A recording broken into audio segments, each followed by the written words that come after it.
ஸ்ரீமத் பாகவதம் முதல் காண்டம் அத்தியாயம் 9 பீஷ்மதேவரின் மரணம் என்ற தலைப்பில் ஸ்லோகம் 33. திரிபுவனகமனம் தமாலவர்ணம் ரவிகரகௌரவரம் அம்பரம் ததானே வபூரலககுலாவ்ருதானனாப்ஜம் விஜய சகேரதிரஸ்து மேனவத்யா.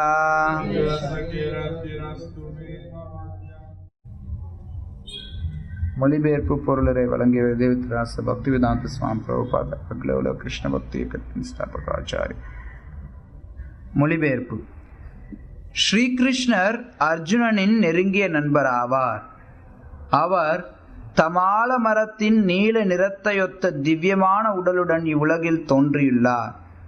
3 கிரக அமைப்புகளில் உள்ள அனைவரையும் அவரது உடல் கவர்ந்திழுக்கிறது.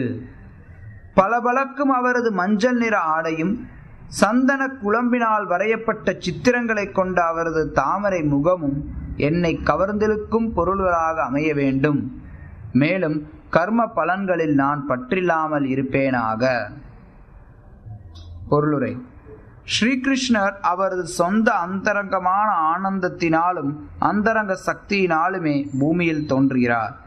மேல், மத்திய மற்றும் கீழ் எனப்படும் 3 லோகங்களில் உள்ளவர்களும் கிருஷ்ணரது திவ்ய ரூபத்தின் கவர்ச்சியான அம்சங்களால் கவரப்படுகின்றனர்.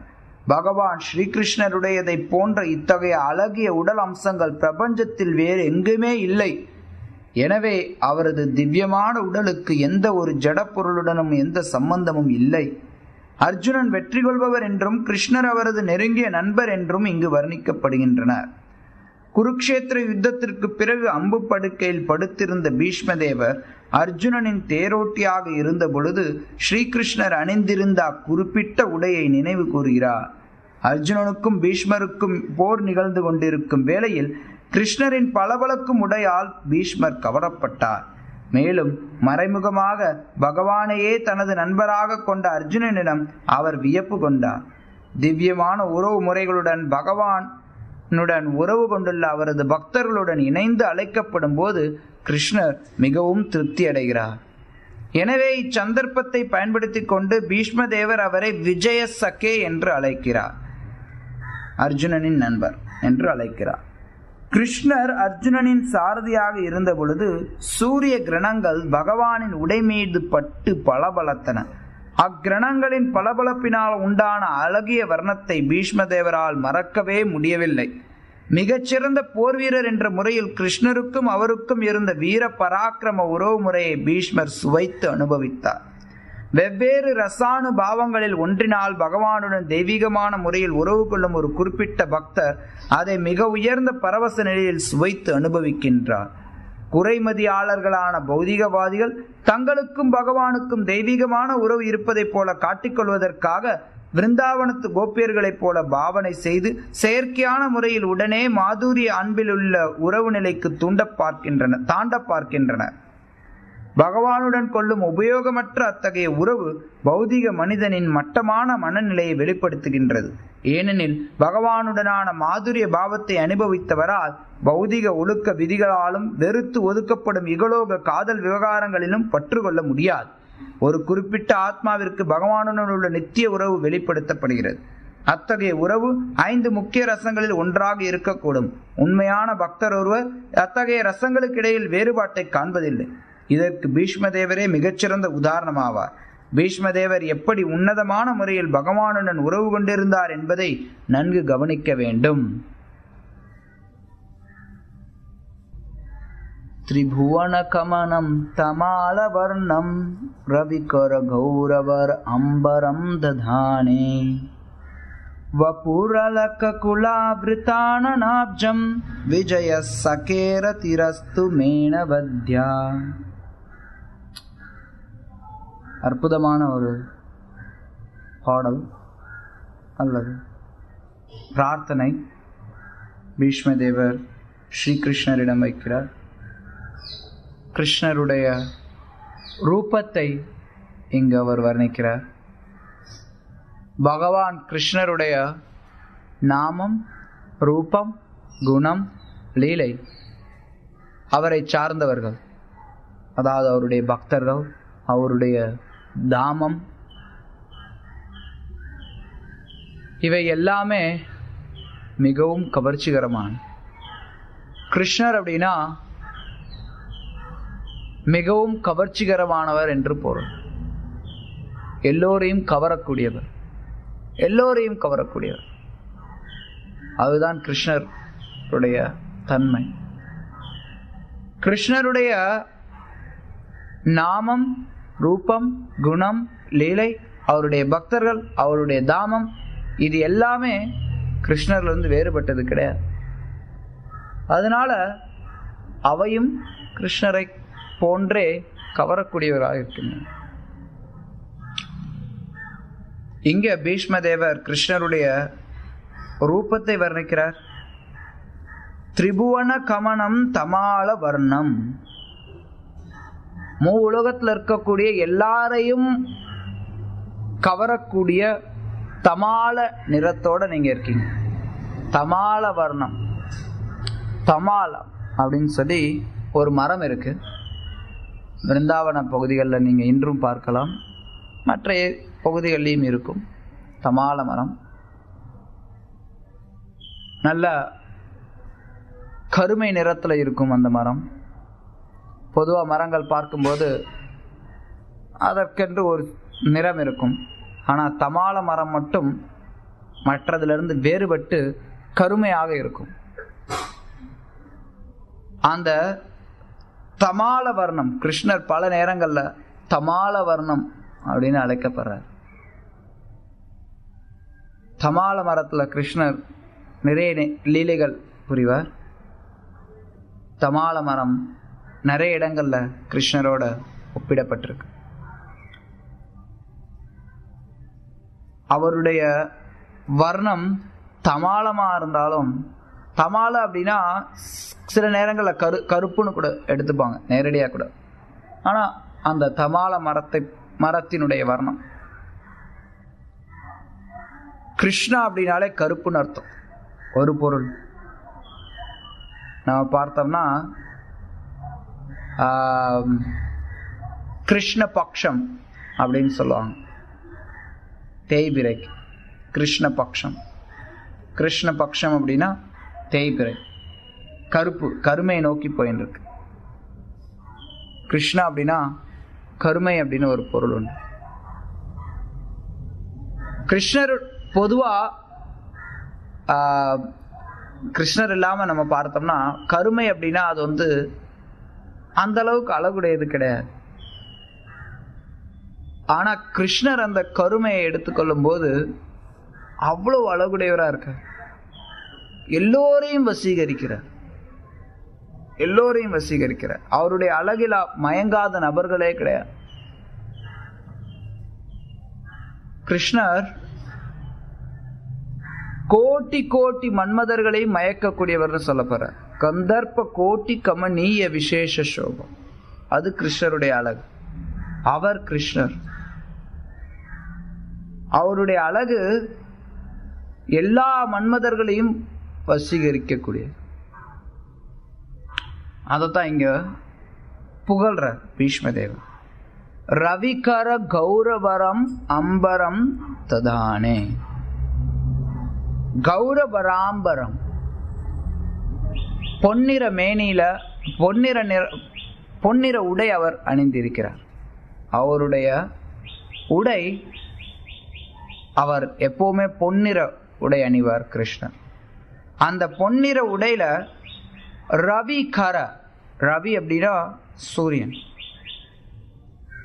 சூரியனுடைய கர, அதனுடைய கதிர்கள் பட்டு பிரதிபலிக்கும் போது அதை அந்த மாதிரி இருக்கு. அவருடைய உடை பொன்னிற உடையில ரவியினுடைய கரங்கள், சூரியனுடைய கதிர்கள் படும்போது ஜொலிக்குதான். வபுர் அலக்க குல ஆவிருத்த அன்ன அப்ஜம். அவருடைய திருமுகம் சந்தனத்துல குலைக்கப்பட்ட மாதிரி இருக்கும். அவ்வளவு ஒரு அழகோடு மென்மையோடு தாமரை போன்று இருக்கு அவருடைய திருமுகம். விஜய சகே, ஓ விஜய சகே. விஜய அப்படிங்கிறது அர்ஜுனனுடைய பெயர்களில் ஒன்று. விஜய் அப்படின்னா யார் ஒருத்தர் வெற்றி அடையக்கூடியவரோ வெற்றியுடையவர்களோ அவர்கள் விஜய் அப்படின்னு அழைக்கப்படுவதுண்டு. அர்ஜுனன் விஜய அப்படின்னு அழைக்கப்படுறான். விஜய சகே. சகே அப்படின்னா நண்பர், சகா நண்பர். விஜய சகே அர்ஜுனனின் நண்பரே. ரதிரஸ்து மேனவத்யா. ரதிரஸ்து, ரதி அப்படின்னா பற்றுதல், ஒரு கவர்ந்திழுக்கக்கூடிய ஒரு பற்றுதல். அந்த மாதிரியான பற்றுதல் உங்க மேல எனக்கு இருக்கட்டும். அனவத்யா, வேற விஷயங்கள்ல எனக்கு பற்றுதல் வேண்டாம். அற்புதமான ஒரு பிரார்த்தனை. ஓ கிருஷ்ணா, கருமை நிற மேனி, தமாள மரத்தை போன்ற உங்களுடைய மேனி மேல என்னுடைய பற்றுதல் இருக்கட்டும். அத்தகைய மேனி மூ உலகத்தையும் கவரக்கூடியதா இருக்கு. மூ உலகத்தில் இருக்கக்கூடிய எல்லா ஜீவன்களும் உம்மை பார்த்து அதிசயித்து போகிறார்கள். சூரியனுடைய கதிர்கள் பட்டு யாருடைய பொன்னிற ஆடை பிரதிபலிக்கின்றதோ அவர் மீது என்னுடைய கவனம் இருக்கட்டும். யாருடைய திருமுகமானது சந்தன குழம்பினால் வடிக்கப்பட்டதை போன்று இருக்கிறதோ, தாமரை போன்று இருக்கிறதோ அவர் மீது என்னுடைய கவனம் இருக்கட்டும். யார் அர்ஜுனனுடைய நண்பரோ அவர் மீது எனது கவனம் இருக்கட்டும். அதை தவிர வேறு விஷயங்கள்ல என்னுடைய கவனம் வேண்டாம். இதை தவிர வேற விஷயங்கள் எனக்கு தேவையில்லை அப்படின்னு சொல்லி பீஷ்ம தேவர் சொல்றார். எவ்வளவு அற்புதமான ஒரு பிரார்த்தனை. பகவான் எவ்வளவு அற்புதமான ஒரு நபர், எல்லோரையும் கவரக்கூடியவர். கிருஷ்ணர் எத்தகைய ரூபத்தில் வந்தாலும் எல்லோரையும் கவரக்கூடியவர். அதுதான் அவரை பகவான் அப்படிங்கிறதுக்கு ஒரு அறிகுறி. பகவான் அப்படிங்கிறவர் பேரழகு மிக்கவராக இருக்கணும். அவருக்கு இணையாகவோ அவரை விட உயர்ந்தவராகவோ அழகு மிக்கவர் யாரும் இருக்க முடியாது, இருக்கக்கூடாது. அப்படி யாராவது பகவானை விட அதிக அழகு உடையவராக இருந்துட்டாங்க அப்படின்னா அவங்க பகவானை விட உயர்ந்தவர்களாயிடும். பகவான் அப்படிங்கிறவர் யார் ஒருத்தர் 6 ஐஸ்வர்யங்களை பூர்ணமாக பெற்றிருக்கிறாரோ அந்த நபர் தான்.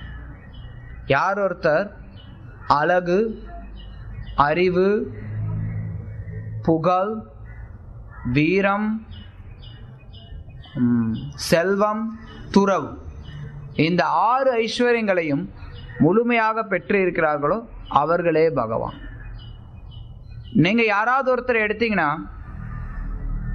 உதாரணத்துக்கு அழகான நபர், இந்த உலகத்துல மிக அழகான நபர் யார் அப்படின்னு ஒருத்தரை நம்ம தேர்ந்தெடுக்கிறோம்னா நிச்சயமா அவரை விட அழகானவர் இன்னொருத்தர் இருப்பார், அவரை விட அழகானவர் இன்னொருத்தர் இருப்பார்.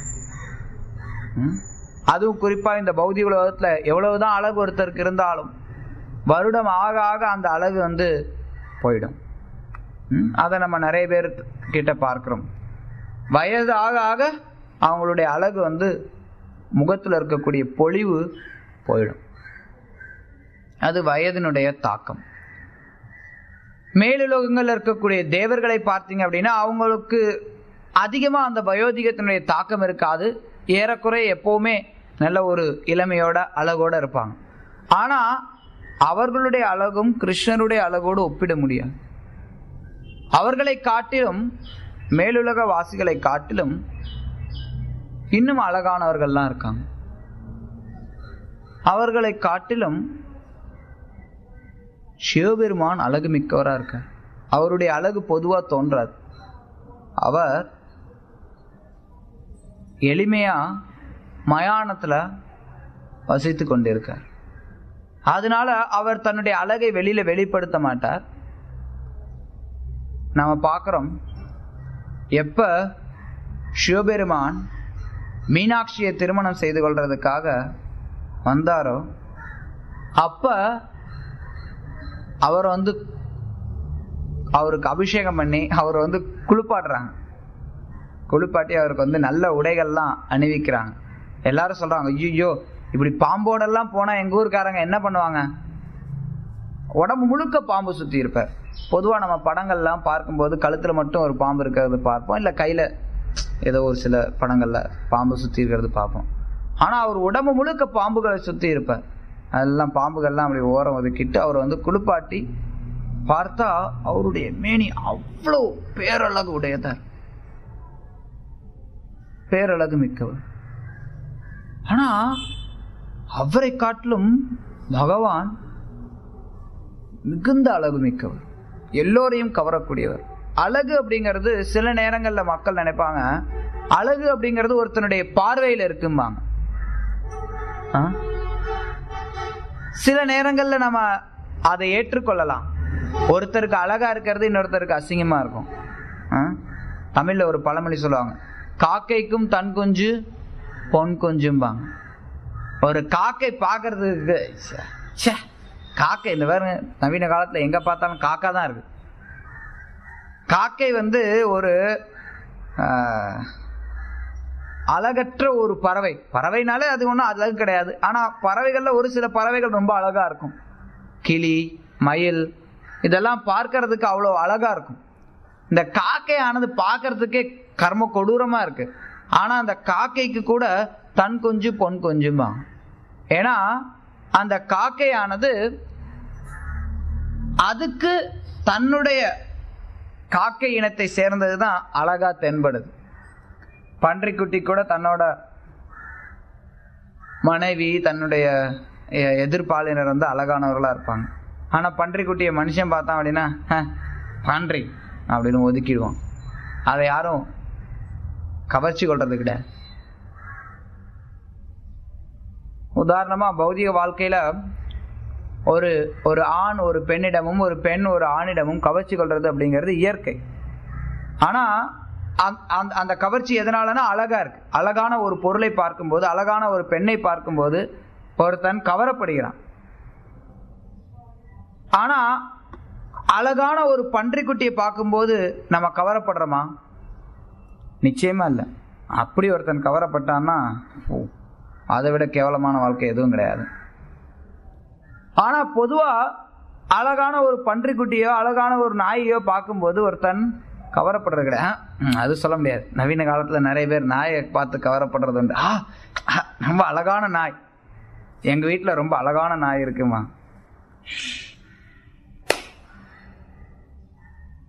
அழகு அப்படிங்கிறது ஒருத்தருடைய பார்வையில இருக்கு அப்படின்னு சொல்றது உண்டு. ஆனா ஒரு சில விஷயங்கள் அழகு அப்படிங்கிறதும் எல்லோருக்கும் அழகானதா இருக்கும். அப்படிப்பட்ட அழகுதான் பகவானுடைய அழகு. தமிழகத்துல ஒரு சுவாமி பிரபலமா இருந்தார், உங்களுக்கு கூட தெரிஞ்சிருக்கலாம். அவருடைய பேர் நித்யானந்த சுவாமி. சில பிரச்சனைகள்னால அவர் இப்ப இப்ப அதை விட பிரபலமா இருக்கார். ஆனா வேற விதத்துல பிரபலமா இருக்கார். அவரோட ஒரு தடவை அவருடைய சேவகர்களோட, பேரளவு சேவகர்களோட நான் பேசின்னு இருக்கும்போது சொன்னேன், இந்த முகத்தை பார்த்தா ஒரு அழகான மாதிரியா இருக்குது, கடவுள் அப்படின்னா அழகுடையவரா இருக்கணும். உடனே அவன் சொன்னான், அவருடைய அழகு பேரழகு, உங்க கண்ணுக்கு தெரியல, அழகு அப்படிங்கறது பாக்குறவங்களோட பார்வையில இருக்கு அப்படின்னா. ஆனா உண்மை அப்படி கிடையாது. பகவானுடைய அழகு எல்லோரையும் கவரக்கூடியது, விரோதிகளையும் கவரக்கூடியது, எதிரிகளையும் கவரக்கூடியது. அதுதான் கிருஷ்ணருடைய அழகு. பகவான் எந்த ரூபத்தை எடுத்தாலும் சரி, கிருஷ்ணா அப்படின்னா எல்லோரையும் கவரக்கூடியவர் அப்படின்னு பொருள். ஆனா பகவான் எந்த ரூபத்துல இருந்தாலும் எல்லோரையும் கவரக்கூடியவர். கிருஷ்ண ரூபத்துல மற்ற எல்லா ரூபங்களை காட்டிலும் அதிகமாக கவரக்கூடியவராக இருக்கிறார். இருந்தாலும் பகவான் எல்லா ரூபங்களையும் அதிகமாக கவரக்கூடியவர். அவர் பாதி மனிதனாக பாதி சிங்கமா வரார். நரசிம்மர் அவருடைய ரூபம் பேரழகு மிக்கது. அப்படி அவரை பார்த்து எல்லாருக்கும் பயம் ஒரு பக்கம், இன்னொரு பக்கம் அவருடைய அழகும் இருக்கு. நரசிங்கருடைய அழகு பேரழகு மிக்கது. பகவான் ஒரு சின்ன பையனா வரார், வாமனனா வரும்போது அசுரர்கள் கூட அவரை பார்த்து மயங்குறான். பலி மகாராஜருடைய தங்கை அவன் நினைக்கிறா, ஓ இவ்வளவு அழகான பையன், இவ்வளவு அழகான ஒரு குழந்தை, அழகான ஒரு பையன். அசுரத்தனமுடைய பலி மகாராஜ் ஒரு பக்தர், ஆனா அவருடைய தங்கையெல்லாம் அசுர குணமுடையவர்கள். ஆனா அவளும் கவரப்படுறார் கிருஷ்ணரை பார்த்து, வாமனரை பார்த்து. ஓ எவ்வளவு அழகான ஒரு குழந்தை, இந்த குழந்தைக்கு பாலூட்டக்கூடிய பாக்கியம் பெற்ற தாய் யாரா இருக்க முடியும்? அத்தகைய பாக்கியம் எனக்கு கிடைக்கணும்னு நான் விரும்புறேன் அப்படின்னு நினைச்சா. அதுக்கப்புறம் வாமனர் நமக்கு தெரியும் 3 அடி நிலம் கேட்டு உலகத்தையே அளந்தார். 3 அடி நிலம் கேட்டு உலகத்தையே அவர் அளந்தறியும். பலி மகாராஜருடைய தங்கைக்கு பயங்கர கோபம் வந்துடும். இவன் ஒரு ஏமாற்றுக்காரன், இவனை நான் கொல்லணும்னு நினைச்சா.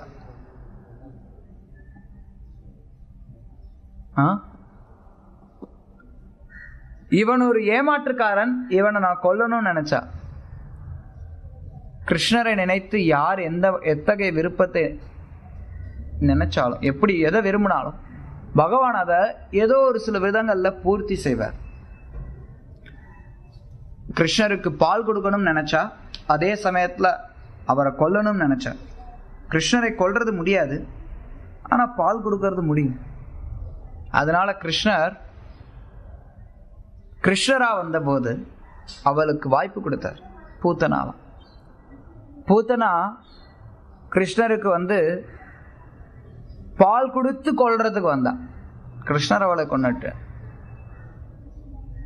பூத்தனா பார்க்கும்போது, கிருஷ்ணரை பார்க்கும்போது சில நேரங்கள்ல பயப்படுறா, ஆனா அதே சமயத்துல கவரவும் படுறா.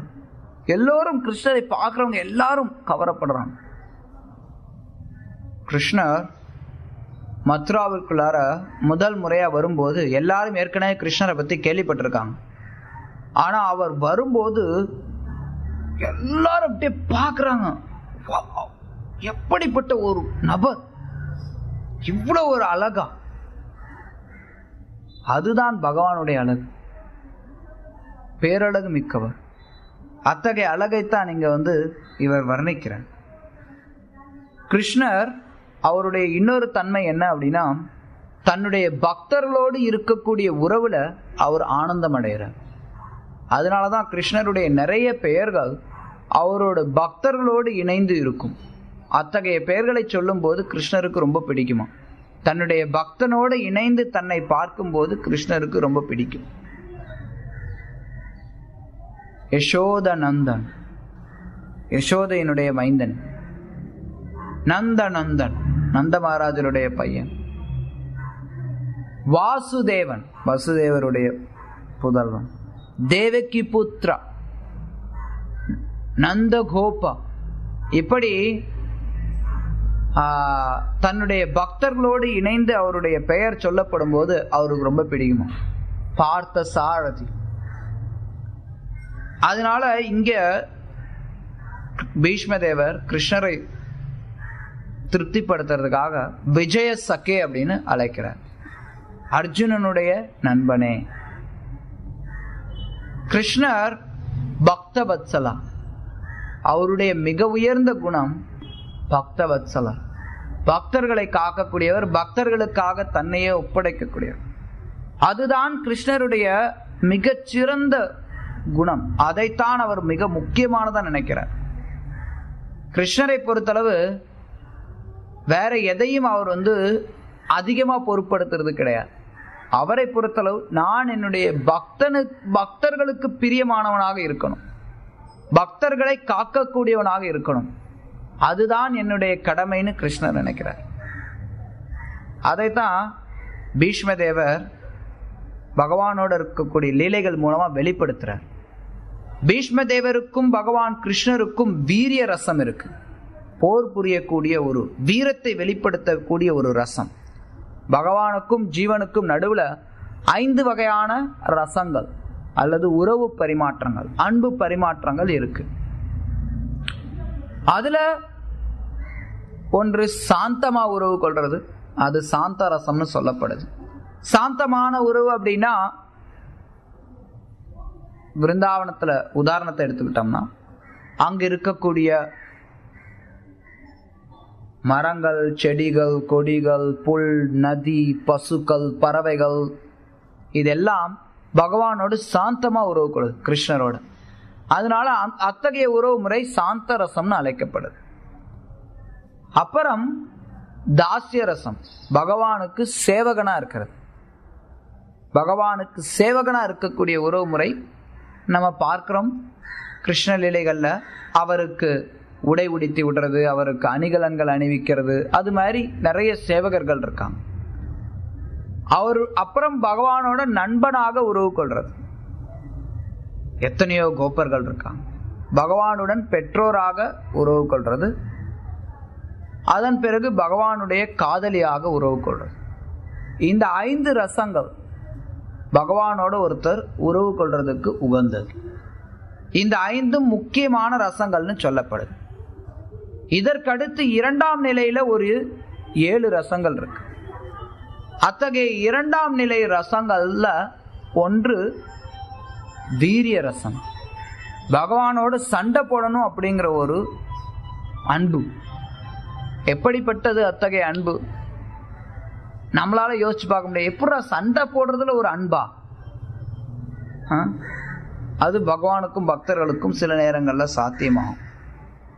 அதைத்தான் பீஷ்மதேவர் அனுபவித்தார். பீஷ்மதேவர் எதற்காக எதிர்த்தரப்புல இருக்கணும்? பொதுவா நிறைய காரணங்கள் சொல்றதுண்டு, மேலோட்டமான காரணங்கள் நிறைய நம்ம சொல்லுவோம். பீஷ்மதேவர் அஸ்தினாபுரத்தை காக்கணும் அப்படின்னு அவர் விரதம் எடுத்திருந்தார், உறுதி எடுத்திருந்தார். ஹஸ்தினாபுரத்தை காப்பாற்றுவேன் நான் அப்படிங்கிறதுல அவர் உறுதியா இருந்தார். அது மட்டும் இல்லாம துரியோதனை போட்ட சாப்பாட்டை சாப்பிட்டதுனால அவர் அவனுக்கு பக்கமா போரிட நேர்ந்தது. இப்படிலாம் பல காரணங்கள் நம்ம சொல்றது உண்டு. ஆனா பீஷ்மதேவர் கௌரவர்களின் பக்கம் போர் புரிந்ததற்கான முக்கிய காரணம், கிருஷ்ணரை எதிர்த்தரப்புல இருந்து பார்த்தாதான் அந்த வீரிய ரசத்தை வெளிப்படுத்த முடியும். கூடவே இருந்தா எதிரில் நிற்கிறவர் பார்க்க முடியாது. கிருஷ்ணரை அந்த அளவுக்கு அவரோட சண்டை போட முடியாது. கிருஷ்ணரோடு சண்டை போடணும், அவருடைய வீரியத்தை பார்க்கணும்னு நினைச்சார். அதுதான் அவருடைய குறிக்கோள். அதனால அவர் என்ன பண்ணார், ஒரு முறை கிருஷ்ணரை எப்படியாவது அவருடைய கோபத்தை தூண்டியே ஆகணும் அப்படின்னு நினைச்சார். அவர் சொன்னார், ஒன்று நாளைய யுத்தத்துல அர்ஜுனன் மடியணும், இல்ல கிருஷ்ணர் ஆயுதத்தை எடுக்கணும். உறுதி எடுத்தார் பீஷ்மர். துரியோதனன் கிட்ட சொல்லும்போது சொன்னார், நாளைய யுத்தத்துல நான் அர்ஜுனனை நிச்சயம் கொள்றேன், கிருஷ்ணர் தடுக்காத பட்சத்துல. அவருக்கு உள்ள என்னன்னா, அர்ஜுனனை கொல்றதுக்கு நம்ம முழு முயற்சி எடுத்தோம் அப்படின்னா நிச்சயமா கிருஷ்ணர் அவனை பாதுகாக்க வருவார், கிருஷ்ணர் ஆயுதத்தை எடுத்தே ஆவார். கிருஷ்ணர் ஆயுதம் எடுக்க மாட்டேன்னு சொல்லி உறுதி எடுத்திருந்தார். கிருஷ்ணர் உறுதி எடுத்திருந்தார், நான் ஆயுதத்தை தொடமாட்டேன் அப்படின்னு. ஆனா அந்த யுத்தத்துல, அந்த நாள் யுத்தத்துல பீஷ்மதேவர் அர்ஜுனனை விட்டு வதக்கிறார். பல்வேறு அம்புகள் எல்லா பக்கத்திலையும். அர்ஜுனன் பிரமிச்சு போறான், என்ன செய்யறதுன்னே தெரியல. பீஷ்மதேவர் அவ்வளவு சிறந்த சக்திசாலி, அர்ஜுனனே மிகப்பெரிய வெல்வீரன். ஆனா பீஷ்மதேவர் அர்ஜுனனை ஏறக்குறைய முடிச்சிட்டார். அர்ஜுனனை. அந்த க்ஷணத்துல பகவான் பார்த்தார், இதை தடுத்தே ஆகணும். இவன் என்னுடைய பக்தன் அர்ஜுனன், என்னுடைய பக்தன், என் கூட இருந்தவனை ஒருத்தவங்க கொன்னுட்டாங்க அப்படின்னா நான் பக்தவத்சலன் அப்படிங்கிறதுக்கு அர்த்தம் இல்லாம போயிடும். நான் விரதம் எடுத்திருக்கேன், ஆயுதம் எடுக்க மாட்டேன்னு.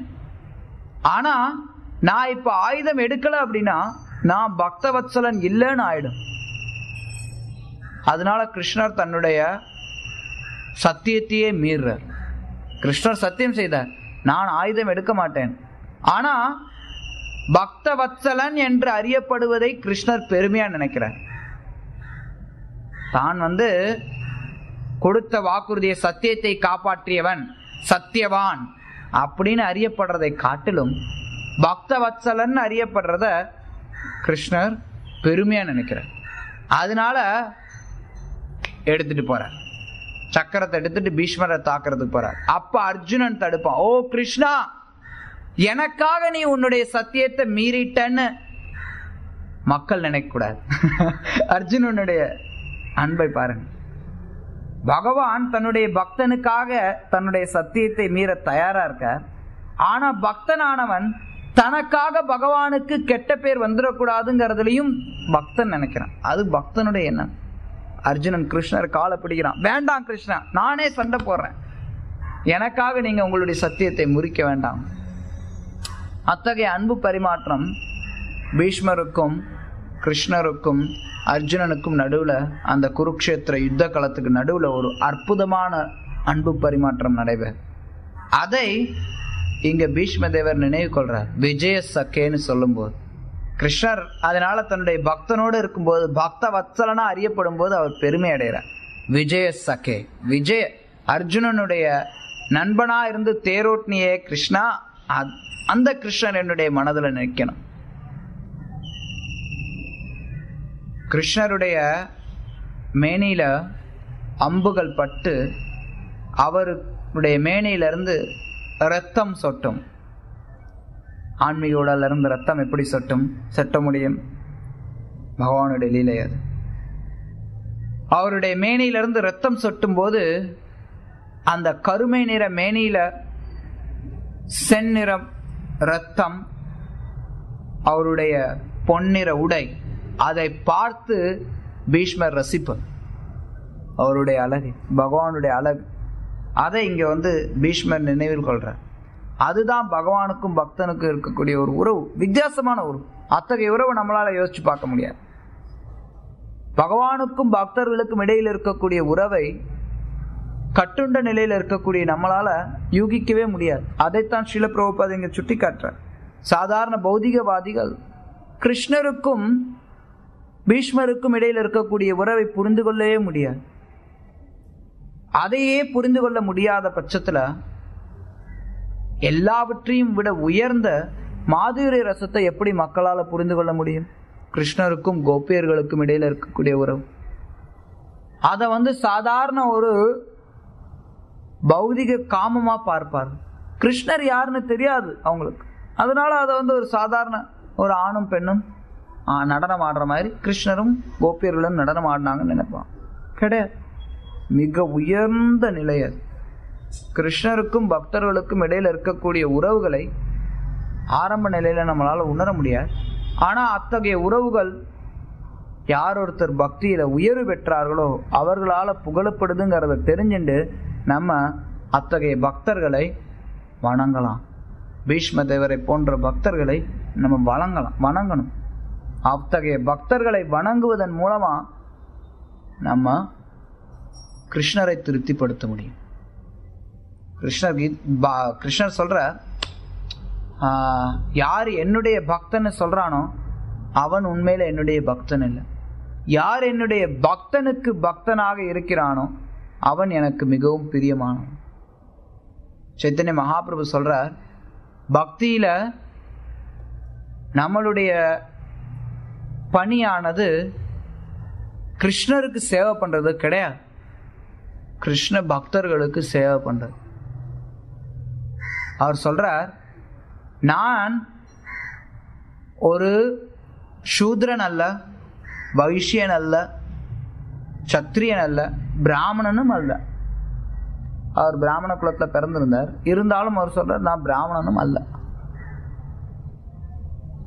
நான் ஒரு பிரம்மச்சாரி அல்ல, கிரகஸ்தன் அல்ல, வானப்பிரஸ்தன் அல்ல, சந்நியாசியும் அல்ல. மகாபிரபு ஒரு சன்னியாசி, ஆனா அவர் சொல்ல சன்னியாசியும் அல்ல. நான் யார் அப்படின்னா, கோபி பர்த்த பாத கமலையோ தாச தாச தாசானுதாச. கோபியர்களுடைய பர்த்து, கோபியர்களுடைய நாதர், கோபியர்களுடைய இறைவன் கிருஷ்ணர், அவருடைய தாசர்களுக்கு தாசர்களுக்கு தாசர்களுக்கு தாசன் அப்படிங்கிறார். அதனுடைய அர்த்தம் என்னன்னா, 3 தாசனுக்கு கீழே ஒரு தாசன்கிறது கிடையாது. தாசர்களுக்கு தாசர்களுக்கு தாசர்களுக்கு தாசர்களுக்கு தாசர்களுக்கு தாசர்கள் போயிட்டே இருக்கு. அத்தகையவர்களுக்கு தாசன். அதுதான் ஒரு பக்தனுடைய நிலை. அதைத்தான் இங்க பீஷ்ம தேவர் வெளிப்படுத்துறார். கிருஷ்ணரை தன்னுடைய பக்தன்னு சொன்னா, கிருஷ்ணர்கிட்ட பீஷ்மர் பேசும்போது விஜய சகே, அர்ஜுனனுடைய நண்பனா நீ இருக்க. கிருஷ்ணர் அதை விரும்புறார். என்னுடைய பக்தன் அப்படிங்கிறவன் யார் ஒருத்தர் என்னுடைய பக்தனுக்கு பக்தனுக்கு பக்தனுக்கு பக்தனுக்கு பக்தனுக்கு பக்தனுக்கு பக்தனா இருக்கிறானோ அத்தகைய நபர். அதனால நம்மளும் பக்தர்களுக்கு தாசனா இருக்கிறதுக்கு பார்க்கணும். பக்தர்கள் ஒருத்தர் பிரபு அப்படின்னு அழைப்போம். பிரபு அப்படின்னு அழைக்கிறோம்னா, இவர் என்னுடைய எஜமானர் அப்படின்னு அழைக்கிறோம். எஜமானர் அப்படிங்கும்போது அங்க நான் சேவகன், நான் அவருடைய தாசன் அப்படிங்கிற உணர்வை நம்ம வளர்த்து கொள்ள வேண்டும். நம்ம எப்ப பக்தர்களுக்கு சேவை செய்யறோமோ, பக்தர்களுக்கு தாசனா நம்ம இருக்க பழகி கொள்றோமோ, அப்ப கிருஷ்ணருக்கு பிரியமானவரா ஆகும். எப்ப நம்ம பக்தர்களுக்கு தாசனா இருக்க மாட்டேன், நான் கிருஷ்ணருக்கு தான் தாசனா இருப்பேன், என்னுடைய குருவுக்கு மட்டும்தான் தாசனா இருப்பேன் அப்படின்னு நினைக்கிறோமோ, அப்ப நாம கிருஷ்ணருக்கு பிரியமானவர்கள் ஆக முடியாது. கிருஷ்ணருக்கு இங்க பிடிக்குது. விஜய சகேன்னு அழைக்கும் போது கிருஷ்ணர் மிகவும் திருப்தி அடைகிறார். தன்னுடைய பக்தனுக்கு சேவகனாக ஒருத்தர் செயல்படும் போது கிருஷ்ணர் அதுல ஆனந்தம் அடைகிறார். அதை நம்மளும் ஏற்றுக்கொண்டு அதன்படி நம்மளுடைய வாழ்க்கையையும் வடிவமைத்துக் கொள்றதுக்கு பார்க்கணும். ஒருத்தர் பக்தராக இருக்கும்போது அவருக்கு நம்ம சேவை செய்வதற்கும் அவருக்கு நம்ம பிரியமானவர்கள் ஆகிறதன் மூலமாகவும் கிருஷ்ணரை திருப்திப்படுத்த முடியும். ஹரே கிருஷ்ணன். ஏதாவது கேள்விகள், கருத்துகள்?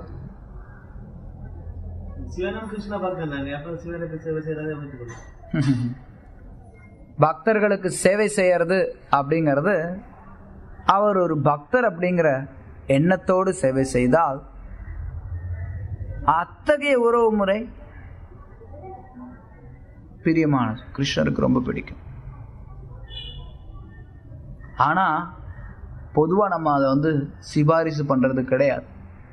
குறிப்பா தேவர்கள்ட்ட வரும்போது, சிவபெருமான் போன்ற தேவர்கள்ட்ட. ஏன்னா அத்தகைய அணுகுமுறையானது குறைந்தபட்சம் நம்மளுடைய ஆரம்ப நிலையிலேயாவது சிவபெருமான் ஒரு பக்தர் அப்படிங்கறதுனால சிவபெருமான அணுகிறது கிடையாது. சிவபெருமான நான் ஏற்கனவே கும்பிட்டு இருந்தேன், அதனால அதை அவரும் ஒரு பக்தர் தான் அப்படிங்கிறத ஒரு சாக்கு சொல்லி தன்னுடைய பழைய களங்கங்களை இன்னும் மனசுல வச்சுட்டே இருப்பாங்க. அதாவது பழைய பழக்கங்களை இன்னும் மனசுல வச்சுட்டே இருப்பாங்க. அதனால நம்ம அதை அனுமதிக்கிறது இல்லை. ஒருத்தர் உயர்ந்த நிலைக்கு வந்துட்டார் அப்படின்னா நிச்சயமா சிவா தாராளம். ஆனா அவரை ஒரு தேவரா நினைச்சா யாரும் வழிபடுறது கிடையாது. தேவரா நினைச்சு வழிபடுறது உகந்துதான் இல்லை. அது மட்டும் இல்லாம நம்ம சம்பிரதாயத்துல இருக்கக்கூடிய ஆச்சாரியர்களை வணங்குறோம். சரி, சிவபெருமான் பக்தர், அவரை அணுகலாம் அப்படி நினைச்சா கூட சிவபெருமானை நேரடியா அணுகிறதுக்கு நமக்கு தகுதி கிடையாது. நீ எப்படி சிவன்கிட்ட போய் எப்படி கும்பிட முடியும்? அதுக்கும் உங்களுக்கு தகுதி கிடையாது. அதனாலதான் பரம்பரையில இருக்கக்கூடிய பக்தர்களுக்கு பக்தர்களுக்கு பக்தர்களுக்கு அதாவது பரம்பரையில வரக்கூடிய தாசர்களுக்கு தாசர்களுக்கு தாசர்களுக்கு தாசர்களுக்கு தாசர்களுக்கு தாசனா இருக்கும். எப்படி நீங்க சிவபெருமானுக்கு சேவை செய்ய முடியும்? முடியாது. எப்படி சேவை பண்ண முடியும்? அவரை ஒரு வைஷ்ணவரா பார்த்து நீங்க எப்படி சேவை பண்ண முடியும்? அவர் அவ்வளோ உயர்ந்த வைஷ்ணவர். அவ்வளோ உயர்ந்த வைஷ்ணவருக்கு நீங்க நேரடியாக சேவை பண்ண முடியுமா? முடியாது. அதனால பரம்பரையில் வரக்கூடிய ஆச்சாரியர்கள் மூலமா நம்ம சேவை பண்ணும்போது உயர்ந்த பக்தர்கள் எல்லோரும் திருப்தி அடைவாங்க. நம்ம கோபியர்களை பத்தி பேசுறோம், பீஷ்மரை பத்தி பேசுறோம், அர்ஜுனனை பத்தி பேசுறோம். நம்ம என்ன அர்ஜுனனுக்கு செலவு வச்சு அர்ஜுனனுக்கு பூஜை பண்ணிட்டு இருக்கோமா? இல்ல பீஷ்மருக்கு செலவு வச்சு பீஷ்மருக்கு பூஜை பண்ணிட்டு இருக்கோமா? கோபியர்களுக்கு பூஜை பண்ணிட்டு இருக்கோம். ஆனா அந்த வழிபாடானது கிருஷ்ணரோடு சேர்ந்து இருக்கு. தனியா போய் கோபியர்களுக்கு யாரும் செலவு வைக்கிறது இல்லை. தனியா சில நேரங்களில் எங்கேயாவது பக்தர்களை வழிபடலாம். ஆனா பொதுவா நம்மளுடைய பழக்கமானது பகவானோடு இணைந்து வழிபடுற, குரு பரம்பரையின் மூலமா வழிபடுறது. அதனாலதான் குரு பரம்பரை.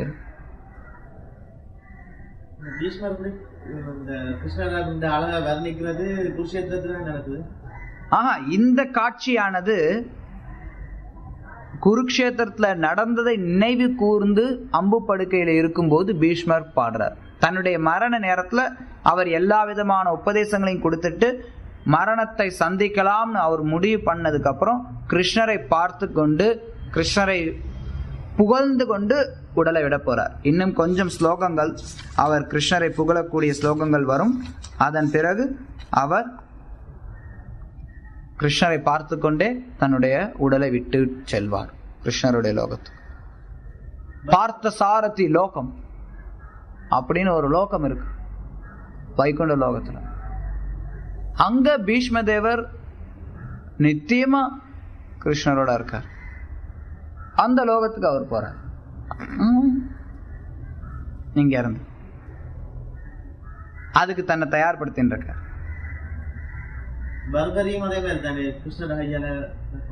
யாரு? பர்பர் கடோத்கஜனுடைய மகன்.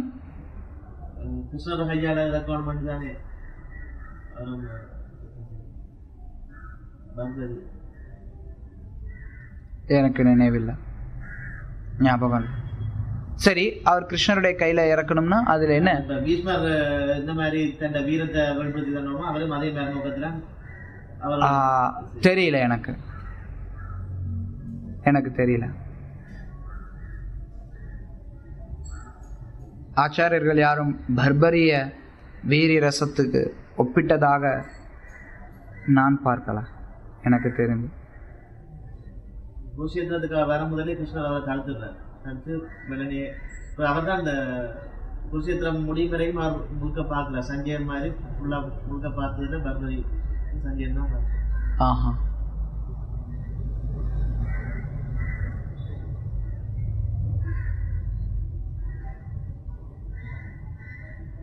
வேற ஏதாவது கேள்விகள்? கிருஷ்ணர் இறுதியில் வேடிந்த கையால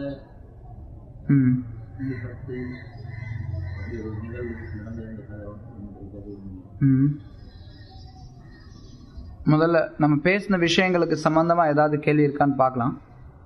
இல்லைன்னா இந்த ஒரு கேள்வியை சொல்லலாம்.